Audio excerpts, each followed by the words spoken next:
Well, hello there, my fellow codfish. Good times. Scar here, bringing you some Black Ops gameplay on Nuke Town. We're rolling with the AK-47, got the dual mags, got a slight variation in our kill streaks. We're rolling with the napalm chopper and the dogs. Got our classic set of perks for a great game on Nuke Town, and that's of course the Flak Jacket Pro, the Sleight of Hand, and the Tac Mask Pro. A perfect combo for a good game on the Nuke Town, and that's what we got here today.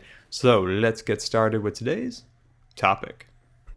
And that is, I'm going into surgery tomorrow. As some of you guys know, there's been surgery kind of waiting in the wings recently, and it's been delayed a few times, but it is now upon us, and it is tomorrow.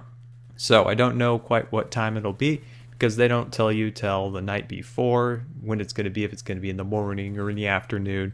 Makes it a little bit difficult to kind of plan for it, but that's what you got to deal with. So that's what's coming up tomorrow. As some of you guys know, I have a neuromuscular disease that makes it impossible for me to walk and makes it difficult to breathe as it weakens my diaphragm.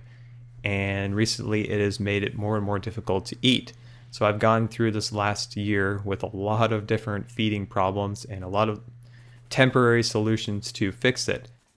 Like going through a surgery to place a G-tube, to going through a GJ placement, to 4 or 5 PICC line placements, which resulted in getting a lot of weight and energy, but unfortunately getting 2 life-threatening infections during this course of this year. So there's been a lot of back and forth and a step forward, 3 steps back, but I think tomorrow we'll finally move forward with a permanent solution to this to give me a steady stream of nutrition.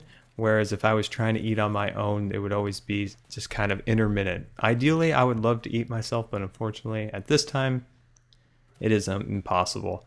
So the surgery is pretty straightforward. You know, they place the tube, which should only take an hour or 2, and once that's done, then you come out of it. But that's where the problem lies with me and trying to come out of anesthesia with somebody with a neuromuscular disease with a weak diaphragm. It's difficult to get your breathing muscles to start breathing again. You know, I'm talking okay here, but unfortunately I have to use oxygen and different things like that to kind of make my commentary. So that's where the breathing problems come in.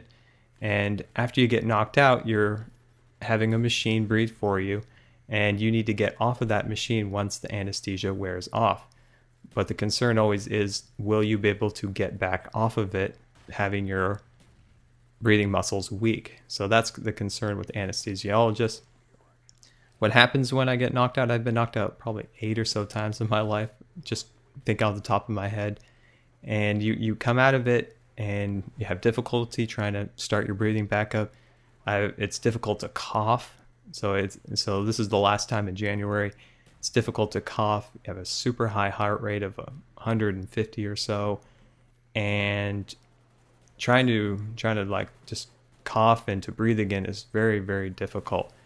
So that's kind of the concerns with it. And also kind of a dyskinesia down one side of the body. It's like a seizure where you just kind of uncontrollably shake. So those are kind of the concerns that happen with me when I come out of anesthesia. And it seems to get worse after each progression of being under and coming out of surgery again. So those are kind of the scary things that I'll have to deal with tomorrow, but I have an anesthesiologist who has done it on me before, and he knows kind of the kinks and stuff like that. So there's a lot of options he can do to keep me in a safe place and make sure that everything goes well. So that's a good thing to have him, and hopefully he will be there because he did say he wanted to do it. So we have him and a good surgeon who is world famous in nutrition and this type of surgery. So we have him. So that's really lucky to have that kind of a person. So that's what I'm dealing with tomorrow. So I'll be in it for about 4 or 5 days. And so if everything kind of goes well, that should be about 4 or 5 days. And then I'll be able to get back home. I have some videos already made for you guys while I'm gone. So there won't be any delay in videos. So you guys will have some super awesome Minecraft videos and all for when I'm gone.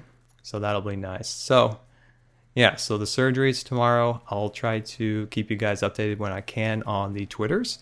There'll be a link in the description of the video to my Twitter. So I'll hopefully send you guys maybe some funny pictures when I'm coming when I'm starting to get back into moving around, probably the last 2 days or so of the hospital stay. So this is a good thing. This will help me. Unfortunately, it's not going to fix anything or cure me. God, I wish, but it will make life a lot easier and safer and hopefully healthier. So that's a big plus. And let's see what we got loaded up for you guys. Is we're going back to the tree farm on Sunday, and we're going to make an awesome Minecraft bathroom. So we got all sorts of cool little things that I've got in store for you in that video. And then we have our last part of our Left 4 Dead Deathcraft 2 playthrough. So we've got that for the next week. So we got some videos for you guys loaded up and ready to go. And I hope you guys enjoyed those. And yeah, so my next and last question for you guys is, what kind of series would you guys like me to start up when I get back from the hospital? Now we've got the hardcore series, and we've got the roller coaster tycoon and different things like that. So I'd like to know from you guys what series of videos you guys would like me to start up. I would love to play Trouble in Terrorist Town or something like that. So let me know. This has been Good Times with Scar, and I always really appreciate you guys taking the time to watch my videos, and we'll see you later. And don't forget to follow me on Twitter.